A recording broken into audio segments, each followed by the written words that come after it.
शब्दों का समर्पण लेकर माँ सरस्वती को नमन करती हूँ, साथ ही आप सभी का अभिनंदन करती हूँ। राम राम सा, राधे राधे, जय श्री कृष्णा, जय माता दी, आप सभी को मेरा नमस्कार। तो बिल्कुल बेटा, पढ़ रहे थे हम शिक्षण प्रतिमान, और शिक्षण प्रतिमान के अंतर्गत हमें पढ़ना है सूचना प्रक्रिया प्रतिमान, जिसकी चर्चा हम कर चुके हैं। सूचना प्रक्रिया प्रतिमान की चर्चा हम कर चुके हैं, जो मानव मस्तिष्क की तुलना किससे करता है? कंप्यूटर से करता है। ठीक है, अब सूचना प्रक्रिया प्रतिमान के अंतर्गत जो प्रतिमान आते हैं उनकी चर्चा हमें करनी है। जैसा कि मैंने आपको बताया था, सूचना प्रक्रिया प्रतिमान के अंतर्गत ये सारे प्रतिमान आते हैं, इनकी चर्चा हमें करनी है। तो बिल्कुल अपना कॉपी पेन निकाल लीजिए और पढ़ने के लिए तैयार हो जाइए। सूचना प्रक्रिया प्रतिमान के अंतर्गत ये सारे प्रतिमान आते हैं। हम सबसे पहले पढ़ने वाले हैं प्रगत संगठनात्मक प्रतिमान। क्लियर? प्रगत संगठनात्मक प्रतिमान। देखो इधर, पहला प्रतिमान प्रगत संगठनात्मक प्रतिमान। नाम ध्यान रखेंगे, प्रगत संगठनात्मक प्रतिमान कह दो, अग्रिम संगठनात्मक प्रतिमान कह दो, या कह दो उन्नत संगठनात्मक प्रतिमान। ठीक है, एडवांस ऑर्गेनाइजर मॉडल। प्रतिपादक कौन है? David Ausubel.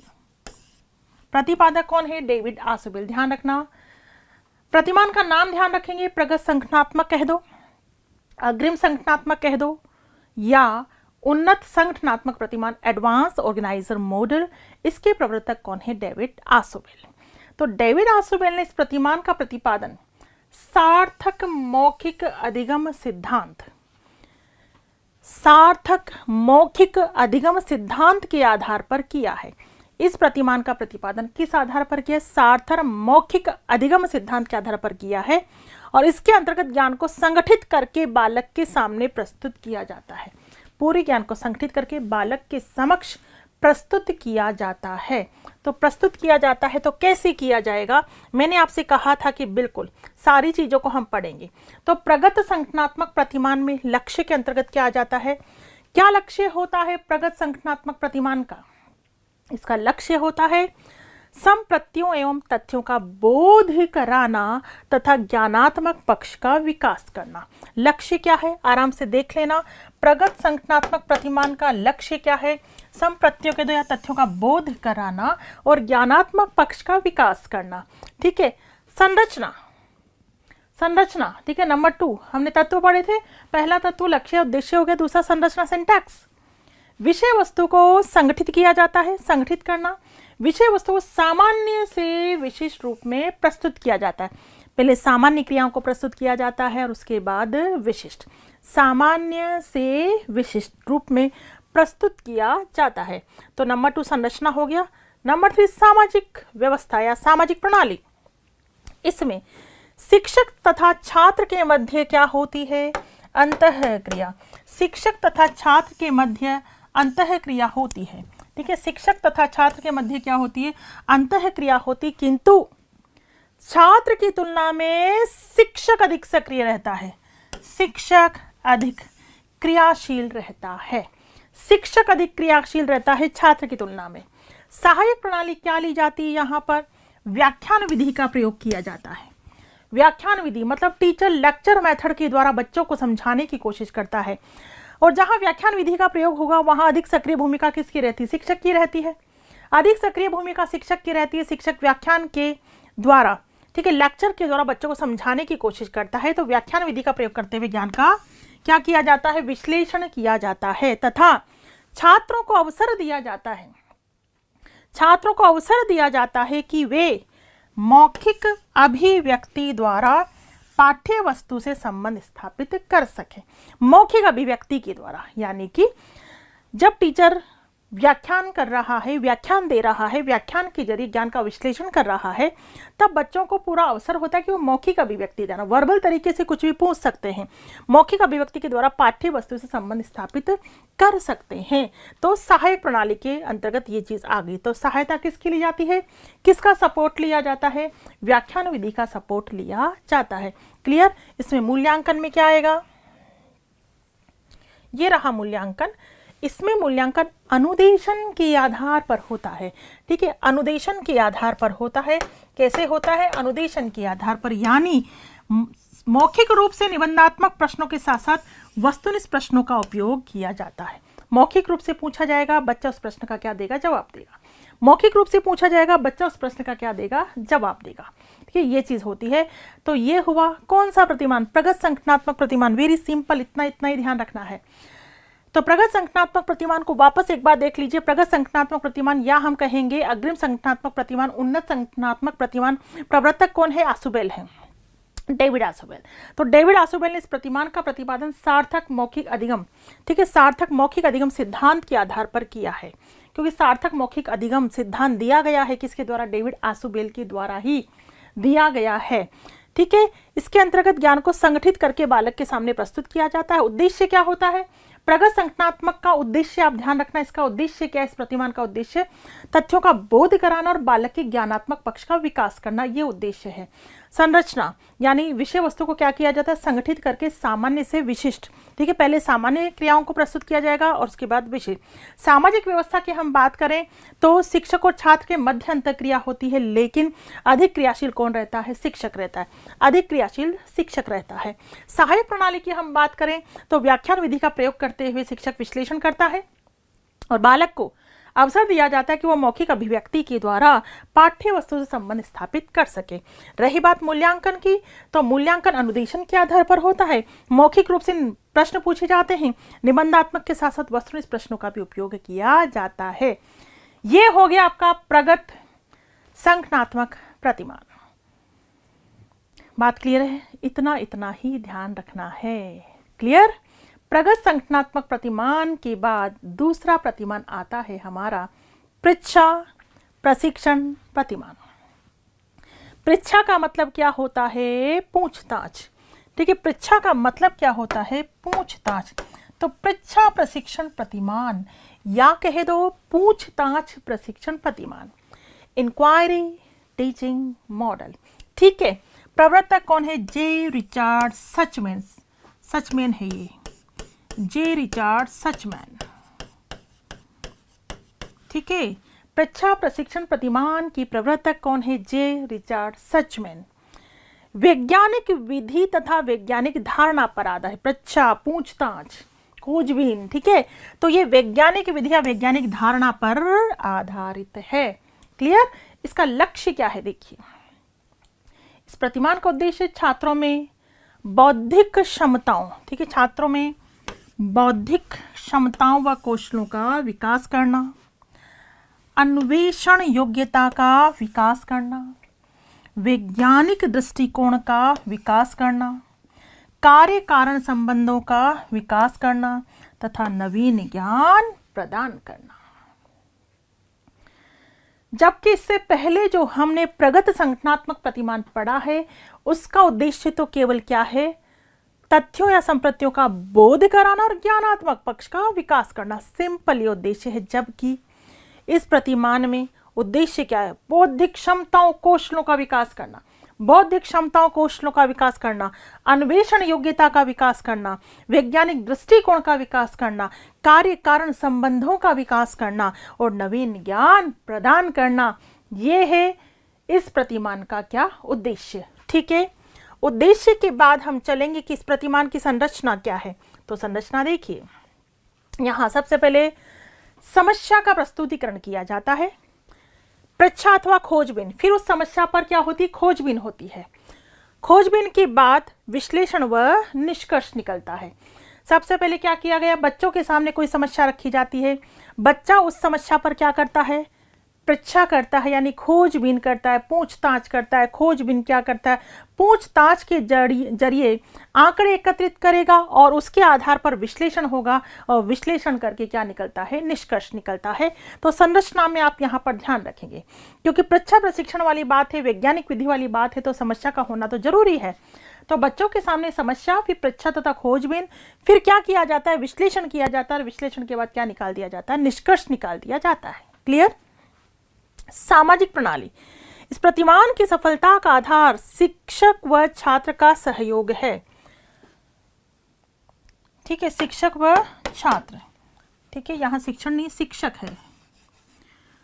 शिक्षक व छात्र का सहयोगी अर्थात सहयोगी वातावरण, दोनों का सहयोग होगा बराबर, क्योंकि यहाँ पर बच्चा भी समस्या की खोजबीन पूरी तरह से नहीं कर पाएगा यदि शिक्षक सपोर्ट नहीं करेगा, शिक्षक साथ नहीं रहेगा। तो बिल्कुल सामाजिक प्रणाली में ध्यान रखना, शिक्षक और छात्र दोनों का सहयोग होता है, सहयोगी वातावरण क्रिएट रहता है, सहयोगी वातावरण रहता है, शिक्षक छात्र दोनों का सहयोग यहाँ पर होता है। ठीक है, और यदि हम सहायक प्रणाली की बात करें तो सपोर्ट सिस्टम क्या रहता है? छात्रों को समस्याओं की अनुभूति कराने हेतु शिक्षक अनेक उदाहरण प्रस्तुत करता है। क्या प्रस्तुत करता है बेटा? उदाहरण प्रस्तुत करता है, उदाहरण प्रस्तुत करता है। इसीलिए यह प्रतिमान आगमनात्मक मॉडल की श्रेणी में आता है। जहां भी उदाहरण प्रस्तुत किए जाएंगे, ठीक है, जहां भी उदाहरण प्रस्तुत होंगे वो प्रतिमान किस में आता है? आगमनात्मक मॉडल की श्रेणी में आता है। तो ध्यान रखना, सहायक प्रणाली यहाँ क्या रहती है? छात्रों को समस्याओं की अनुभूति कराने हेतु शिक्षक बहुत सारे एग्जाम्पल्स प्रस्तुत करता है, उदाहरण प्रस्तुत करता है। चूंकि उदाहरण प्रस्तुत करता है इसलिए यह प्रतिमान आगमनात्मक मॉडल की श्रेणी में आता है। मूल्यांकन का आधार यहाँ क्या होता है? प्रयोगात्मक परीक्षण होता है। मूल्यांकन का आधार प्रयोगात्मक परीक्षण। ठीक, दो प्रतिमान पढ़े आपने, पहला प्रगत, दूसरा प्रच्छा। प्रगत की हम बात करें, प्रवर्तक कौन? David Ausubel. प्रच्छा की बात करें, जे रिचार्ड सचमैन। प्रगत में उद्देश्य क्या होता है? तथ्यों अथवा संपत्तियों का बोध कराना और ज्ञानात्मक पक्ष का विकास करना। जबकि परीक्षा में उद्देश्य क्या होता है? बौद्धिक क्षमताओं कौशलों का विकास करना, अन्वेषण योग्यता का विकास करना, वैज्ञानिक विधि का विकास करना, नवीन ज्ञान प्रदान करना, यह उद्देश्य होता है परीक्षा में। ठीक, संरचना की बात करें तो प्रगत में क्या होता है? विषय वस्तु का प्रस्तुतिकरण पहले सामान्य रूप से किया जाता है और फिर विशिष्ट रूप से किया जाता है। जबकि परीक्षा में समस्या का प्रस्तुतिकरण होगा, ठीक है, फिर परीक्षा अथवा खोजबीन करेगा बच्चा। परीक्षा अथवा खोजबीन करने के बाद विश्लेषण और निष्कर्ष। ये किसकी बात हो गई? किसकी बात हो गई? संरचना की। संरचना के बाद बात आती है सामाजिक प्रणाली की। प्रगत की हम बात करें तो प्रगत में शिक्षक और छात्र दोनों के बीच अंतः क्रिया होती है, लेकिन अधिक सक्रिय भूमिका वहां शिक्षक की होती है। जबकि परीक्षा में दोनों का सहयोगी वातावरण होता है। क्लियर? सहायक प्रणाली की हम बात करें तो प्रगत में सहायता ली जाती है किसकी? प्रगत में सहायता ली जाती है व्याख्यान विधि की। किसकी सहायता? व्याख्यान विधि के माध्यम से शिक्षक विषय वस्तु का क्या करता है? विश्लेषण करता है और बालकों को भी मौका दिया जाता है कि वो मौखिक अभिव्यक्ति के द्वारा विषय वस्तु से संबंध स्थापित कर सकें। जबकि परीक्षा में सहायक प्रणाली क्या होती है? शिक्षक बहुत प्रकार के उदाहरण प्रस्तुत करता है। इसीलिए परीक्षा प्रशिक्षण प्रतिमान आगमनात्मक प्रतिमान की श्रेणी में भी आता है। क्लियर? मूल्यांकन की बात करें तो मूल्यांकन मौखिक रूप से होता है प्रगत में मौखिक रूप से होता है। शिक्षक निबंधात्मक के साथ साथ वस्तुनिष्ठ प्रश्न भी पूछता है। जबकि परीक्षा में मूल्यांकन का आधार प्रयोगात्मक परीक्षण होता है। दोनों बिल्कुल अलग हैं, है ना। दोनों की कंपेरेटिवली स्टडी बिल्कुल मैं बता चुकी हूँ आपको। तो दोनों बिल्कुल डिफरेंट है। प्रगत अलग बात कर रहा है, परीक्षा अलग बात कर रहा है। बात समझ में आ गई? ठीक है, तो दो प्रतिमान बेटा हम पढ़ चुके हैं, प्रगत और परीक्षा प्रतिमान। ठीक, चलो आगे बढ़ेंगे और अब बात करेंगे नंबर 3, सहकारी अधिगम प्रतिमान, कोऑपरेटिव लर्निंग मॉडल। सहकारी अधिगम प्रतिमान प्रवर्तक कौन है? जॉनसन एवं स्मिथ। ठीक है, यहाँ प्रवर्तक कौन है? जॉनसन एवं स्मिथ। और यहाँ पर वॉटसन, आल्पोर्ट, जॉन डीवी व कुटलेविन भी इस प्रतिमान से काफ़ी प्रभावित हुए। सिंपली ध्यान रखेंगे, सहकारी अधिगम प्रतिमान की बात चल रही है। प्रवर्तक कौन है? जॉनसन एवं स्मिथ हैं। वॉटसन, ऑलपोर्ट, जॉन डीवी व कुटलेविन भी इस प्रतिमान से काफ़ी प्रभावित हुए। क्लियर? चलिए, तो सहकारी अधिगम प्रतिमान पढ़ने जा रहे हैं और इसका लक्ष्य या उद्देश्य क्या है। सहकारी कोऑपरेटिव, देखो नाम से पता लग रहा है कोऑपरेट करना, कोऑपरेटिव। तो उद्देश्य क्या है, छात्रों में पारस्परिक संबंधों का विकास करना, आत्मचिंतन व स्वाध्याय का विकास करना और सामाजिक कौशलों का विकास करना। ठीक है, सहकारी अधिगम प्रतिमान की बात हो रही। सहकारी यानी कोऑपरेटिव यानी पारस्परिक संबंधों का विकास करना, आत्मचिंतन स्वाध्याय का विकास करना और सामाजिक कौशलों का विकास करना, ये उद्देश्य है किसका, सहकारी अधिगम प्रतिमान का। अब देखो यहाँ संरचना क्या होती है। संरचना यानी प्रस्तुतिकरण कैसे होता है। यहाँ क्या होता है, छोटे छोटे समूहों का निर्माण किया जाता है और अनुमानित आकार 4 से 5, यानी कि प्रत्येक समूह में लगभग संख्या 4 से 5 बच्चों की संख्या होगी। ठीक है, अनुमानित आकार यही होता है। छोटे छोटे समूह क्रिएट किए जाते हैं। प्रत्येक समूह के समक्ष कोई समस्या या प्रकरण दिया जाता है। प्रत्येक समूह को क्या दे दिया जाता है, कोई टॉपिक दे दिया जाता है या कोई समस्या दे दी जाती है। प्रत्येक समूह सदस्य आवश्यक सफलता के लिए क्या करते हैं, प्रयास करते हैं। तो ये प्रस्तुतिकरण यहाँ हो गया कि प्रत्येक बच्चे को क्या दे दी गई, समस्या। ठीक है, अब सामाजिक प्रणाली क्या होती है। सामाजिक प्रणाली में क्या आएगा, तो देखिए ये प्रतिमान छात्र केंद्रित है। देखो ध्यान दो, प्रगति में मुख्य भूमिका शिक्षक की है, परीक्षा में दोनों की है, सहकारी में छात्र की है। सहकारी में केवल छात्र की है। अगर आपने उपागम पढ़े हैं 3 हर्बर्ट, मोरिसन और हंट, हर्बर्ट, मोरिसन और हंट, तो लागू हो रहे हैं। यहाँ देखो लागू हो रहे हैं। प्रगति हर्बर्ट पर जा रहा है, परीक्षा मोरिसन पर जा रहा है। ठीक है, परीक्षा मोरिसन पर जा रहा है। सहकारी किस पर जा रहा है, हंट पर जा रहा है।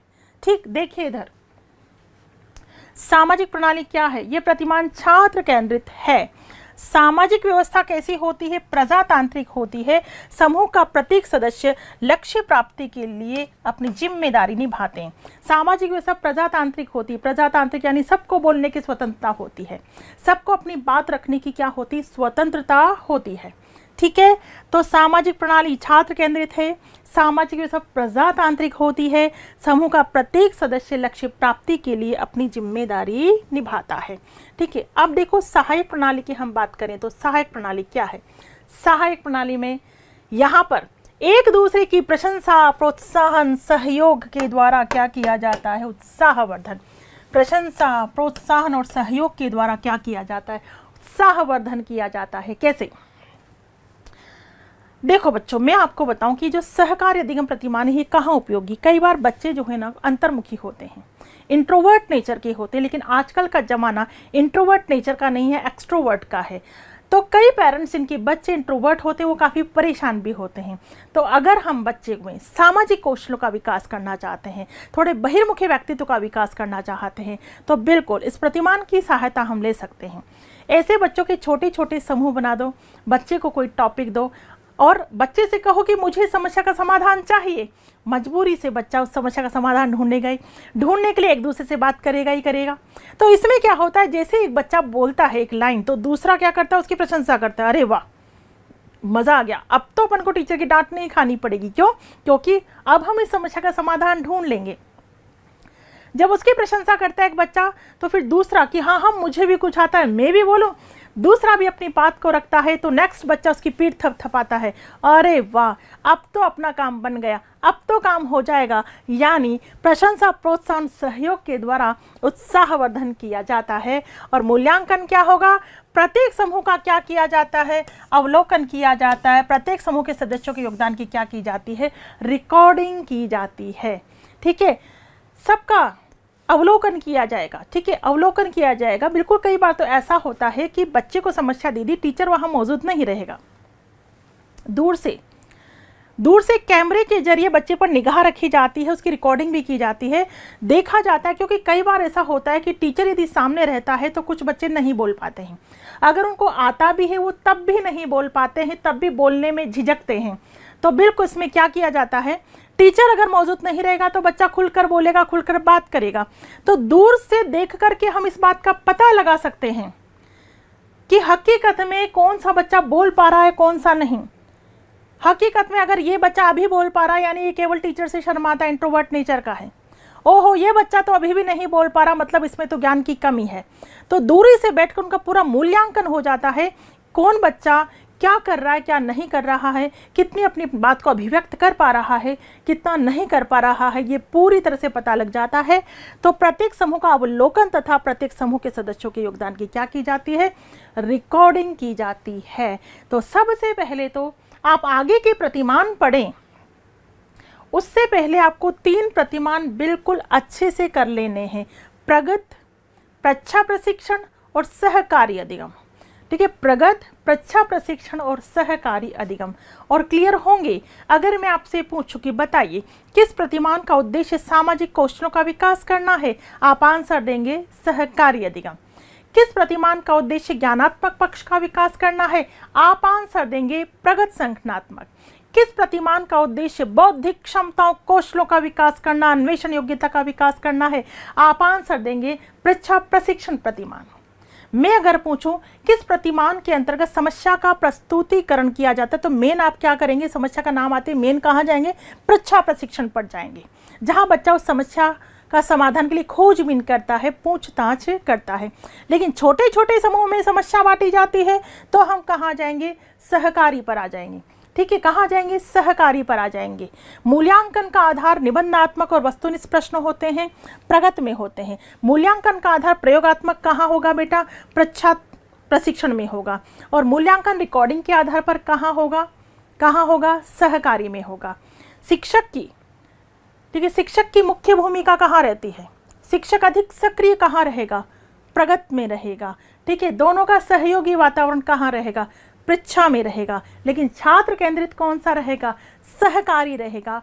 बिल्कुल क्लियर है, कहीं कोई कंफ्यूजन नहीं है। सबसे पहले तो आप तीनों को कंपैरेटिवली देख सकते हैं, प्रगत को, प्रच्छा प्रशिक्षण, सहकारी। आगे वाले अलग ध्यान रखना, पहले आप इन तीनों को कंपैरेटिवली बिल्कुल देख सकते हैं।